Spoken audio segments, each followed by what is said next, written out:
Hello everyone, in this video we will discuss about the steps for online form filling of UPSC NET 2025 exam. Form fill up करने से पहले आपको कुछ important information आपको होनी चाहिए। अगर आप फॉर्म जब भी फिल करने जाएं उसके पहले तो आपको ये पता होना चाहिए कि कौन कौन से कॉलेजेस हैं जिस पर आप एडमिशन ले सकते हैं। तो जितने भी KGMU, RML, UP UMS, AVBMU, SGPGI या फिर LLRM उससे एफिलेटेड जितने भी प्राइवेट या फिर गवर्नमेंट सेक्टर्स के जितने भी कॉलेज हैं BSc नर्सिंग के कोर्स के लिए आप सीनेट का फॉर्म फिलअप करेंगे, क्योंकि इन सारी कॉलेज से जितने भी एफिलेटेड कॉलेज होते हैं चाहे वो गवर्नमेंट हो या प्राइवेट, उनमें एडमिशन यूपी सीनेट के ही थ्रू मिलता है। उसके बाद से क्या आता है, जो भी स्टूडेंट हैं जब वो रजिस्ट्रेशन करने जा रहे हैं उनके पास एक ऐसी ईमेल आईडी होनी चाहिए और एक नंबर होना चाहिए जो उनके पास पर्सनल होता है, कि उनके पास जितनी भी इन्फॉर्मेशन हो वो उनके पास टाइमली पहुंच सके। क्योंकि जितने भी OTP होते हैं, जितने भी एग्ज़ाम से रिलेटेड इन्फॉर्मेशन होते हैं, वो सारा उसी ईमेल आईडी और फ़ोन नंबर पे आता है। सेकंड थिंग ये है आपका कि अगर आपने एक बार फाइनल सबमिशन कर दिया है फॉर्म का, उसके बाद उसमें कोई चेंजेस नहीं होता है, जब करेक्शन विंडो ओपन होता है तो उसमें कुछ ही चीज़ें होती हैं जो उसको आप चेंज कर सकते हैं, सारी चीज़ें आप चेंज नहीं कर सकते हैं। इसलिए जब भी आप फॉर्म फिलअप करने जाएँ बहुत ही केयरफुली रीचेक करके आप फॉर्म फिलअप करें, क्योंकि एक बार सबमिट हो गया तो फिर आप कुछ नहीं कर सकते हैं। करेक्शन विंडो के टाइम आप 2 से 4 चीज़ें सब करेक्ट कर सकते हैं, सारी चीज़ें नहीं कर सकते हैं। उसके बाद से अगर आप उस वक्त जब फॉर्म फिलअप करने जा रहे हैं आपके पास रिसेंट का फ़ोटो होना चाहिए, और फ़ोटो क्या होना चाहिए, उस पर आपका नेम और जो आपका नेम और डेट होना चाहिए फ़ोटोज़ के ऊपर। क्योंकि जब आप फॉर्म फिलअप करने जाएंगे उस टाइम आपके पास अगर सारे डॉक्यूमेंट्स नहीं रहेंगे तो आपको फॉर्म फिलअप करने में प्रॉब्लम हो सकती है। उसके बाद से जब तक आपका फॉर्म फिलअप करने का सक्सेसफुली सबमिटेड का मैसेज नहीं आता है तब तक वो फॉर्म सबमिट नहीं होता है। अगर कुछ भी होता है तो फिर उसके रिस्पॉन्सिबल आप होंगे। उसके बाद से हम स्टार्ट करते हैं कि इसके स्टेप्स क्या हैं ऑनलाइन फॉर्म फिलिंग के। पहले तो हम जो इसका AVBMU का ऑफिशियल वेबसाइट है avbmu.edu.in, हम उस पर जाएंगे, वहाँ पे रजिस्ट्रेशन करेंगे। उस पर क्लिक करने में हम रजिस्ट्रेशन करेंगे, लॉगिन करेंगे एंड एप्लीकेशन फॉर्म को फिल करेंगे। पर्सनल इन्फॉर्मेशन डालेंगे, address, education qualification and centre city preferences fill करेंगे। After that photo, signature and verification sheet डालेंगे, bank details and form preview करेंगे, लाइव फ़ोटो अपलोडिंग करेंगे, fees submit करेंगे, final form submission कर देंगे। First step आता है आपका कैंडिडेट का रजिस्ट्रेशन। कैंडिडेट का रजिस्ट्रेशन करने के लिए आपको किस वेबसाइट पे जाना है, www.avbmup.edu.in पर। यहाँ पर जाने के बाद आप क्या करेंगे, इस वेबसाइट पर क्लिक करेंगे। उसके बाद से एक ऑप्शन आता है वहाँ पे रजिस्टर का, वहाँ पे रजिस्टर पे आप क्लिक करेंगे। रजिस्टर पे क्लिक करने के बाद आपको अपनी पर्सनल डिटेल्स फिल करने होंगे, इसमें आपका first name, middle name, last name, father's name, ये सारी इन्फॉर्मेशन कहाँ की होगी, जो आपका 10th क्लास का मार्कशीट रहेगा या फिर जो भी 10th क्लास का सर्टिफिकेट है आपका, उस पर जितनी भी इन्फॉर्मेशन होगी वही आप इसमें फिल करेंगे। Father's name, mother's name, date of birth क्या आपका, gender, email address, valid email address होना चाहिए जो हमेशा आपके पास हो, मोबाइल नंबर रजिस्टर्ड होना चाहिए जो हमेशा आपके पास हो, ताकि आप कोई भी इन्फॉर्मेशन हो वो आपके पास ईजिली आ सके। कोई वैलिड व्हाट्सअप नंबर होना चाहिए, कैटेगरी, सब कैटेगरी, ये सारी चीज़ें फिल करनी है आपको। इसके बाद से क्या करना है आपको, जब ये सारी इन्फॉर्मेशन आप फिल कर देंगे तो एक कंफर्म करने से पहले क्या होगा, आपको 2 सेपरेट OTP वेरीफाई करने के लिए आएगा। जो मोबाइल नंबर आपने इसमें रजिस्टर किए हैं, जब आप उस पर रजिस्टर कर देंगे तो आपको 2 OTP आएगा। वो दोनों OTP वो जो होता है वो ऑटो फिल हो जाता है। वो ये वेरीफाई करने के लिए होता है कि जो नंबर है वो आपके पास ही है कि नहीं, मतलब वैलिड नंबर है कि नहीं। जब आपने उसका सबमिट कर दिया तो सिंगल रजिस्ट्रेशन आपको सिर्फ करना होगा। एक बार सक्सेसफुली कंप्लीशन हो जाने के बाद रजिस्ट्रेशन को कैंडिडेट का, आपको एक यूनिक रजिस्ट्रेशन ID नंबर मिलेगा, वन टाइम लॉगिन पासवर्ड मिलेगा, जो आपका रजिस्टर्ड मोबाइल नंबर है उस पर। जो रजिस्टर्ड ID नंबर होगा आपका, उसको आप कहीं पर एक अच्छी जगह पर लिख लीजिएगा ताकि आप उसको भूलें ना, क्योंकि जब आप फर्दर फॉर्म फिल करेंगे तो वो जो रजिस्टर्ड ID है आपका उसकी रिक्वायरमेंट होगी। जब आप अपनी पर्सनल इन्फॉर्मेशन शेयर करते हैं स्टेज 1 में, अब आपको क्या करना है, अब पर्सनल इन्फॉर्मेशन फिल करने के बाद अब आपको आना है सेकंड स्टेप पे, login and application form filling. अब जब आपने एक बार रजिस्ट्रेशन कर लिया, फिर वहाँ पे जब आप जाएंगे तो वहाँ पे एक लॉगिन का ऑप्शन आएगा। लॉगिन पे आपको क्या करना है, फर्स्ट आपको लॉगिन करना है। जो आप एक रजिस्टर आईडी नंबर मिला था जब आपने फ़र्स्ट रजिस्टर किया था, वो नंबर आपको डालना है। वन टाइम लॉगिन पासवर्ड था एक, उसको आपको एंटर करना है। जो आपके ईमेल एड्रेस पे या फिर जो आपने मोबाइल नंबर्स में डाला था उस पर आपको एक OTP आएगा, उस OTP को आपको डालना है।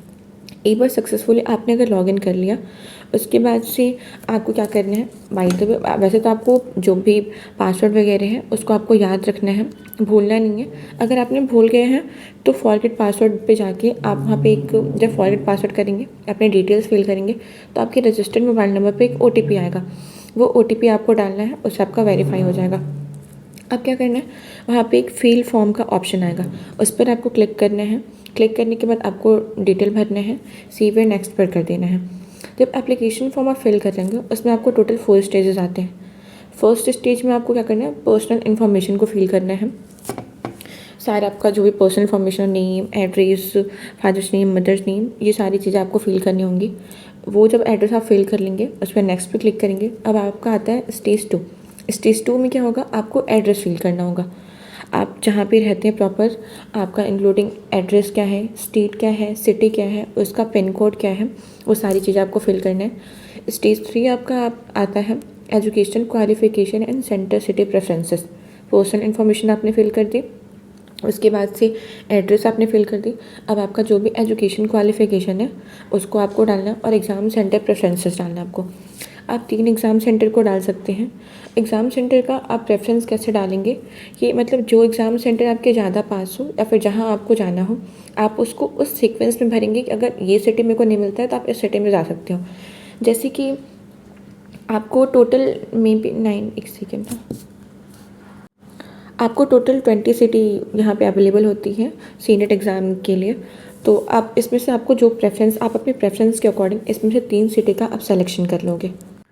सिटी फिलअप करने के बाद आप क्या करोगे, आपकी जो भी क्वालिफिकेशन वगैरह एजुकेशन का आप उसको फिल कर दोगे।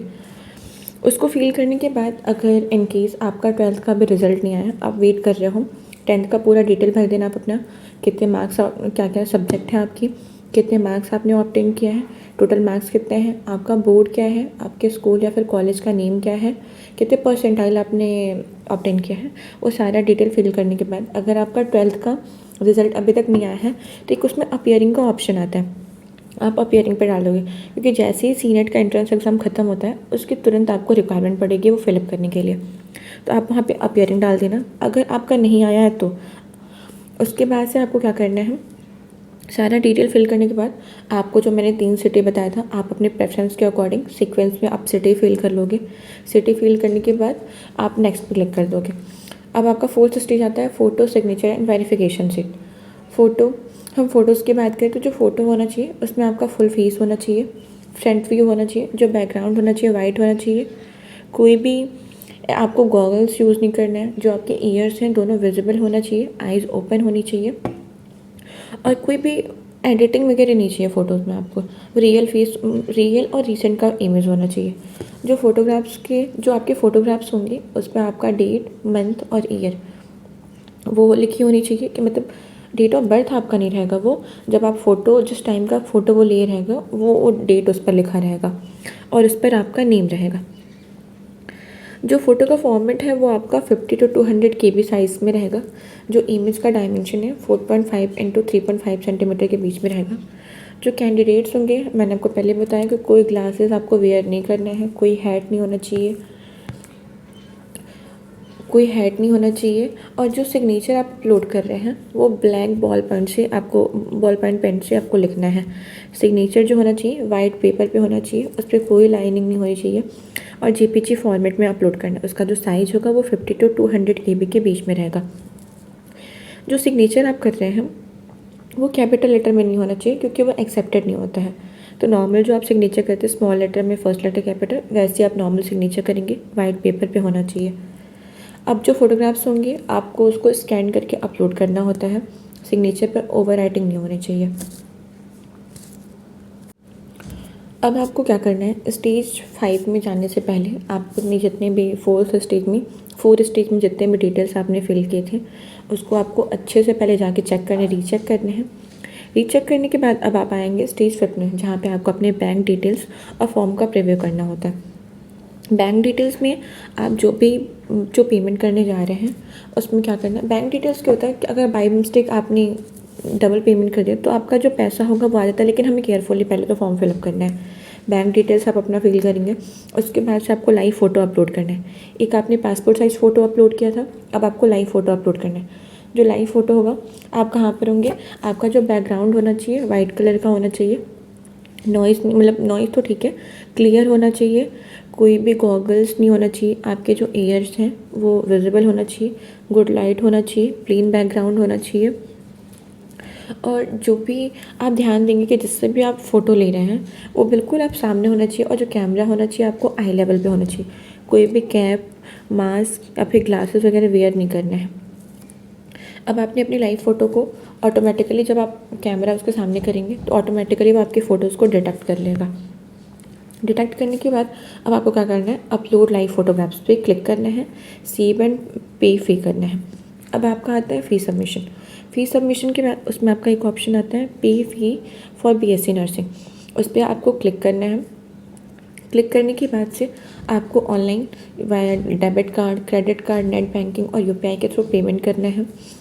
पेमेंट करने के बाद तब मतलब पेमेंट आपको एक मैसेज आना चाहिए कि सक्सेसफुली अटैम्प्ट या फिर अनसक्सेसफुली अटैम्प्ट। अगर इन केस आपका अनसक्सेसफुली अटैम्प्ट हुआ है तब आपका जो पेमेंट हो आप वापस से करोगे, और अगर नहीं होता है, अगर अनसक्सेसफुली अटैम्प्ट का मैसेज आपको आता है या फिर कोई मैसेज ही नहीं आता है तो आप 30 मिनट तक वेट करोगे फर्दर पेमेंट करने से पहले। अगर कोई मैसेज आता है तो ठीक, सक्सेसफुली या फिर अनसक्सेसफुल।